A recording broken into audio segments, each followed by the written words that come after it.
Praise the lord. వాక్య ధ్యానం. పస్కా అనబడిన పులియని రొట్టెల పండుగ సమీపించెను. ప్రధాన యాజకులను శాస్త్రులను ప్రజలకు భయపడిరి కనుక ఆయనను ఎలాగో చంపింతుమా అనే ఉపాయము వెదుకుచుండిరి.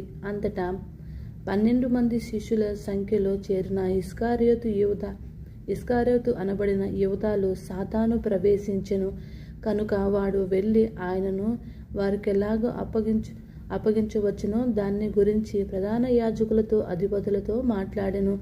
అందుకు వారు సంతోషించి వారికి ద్రవ్యము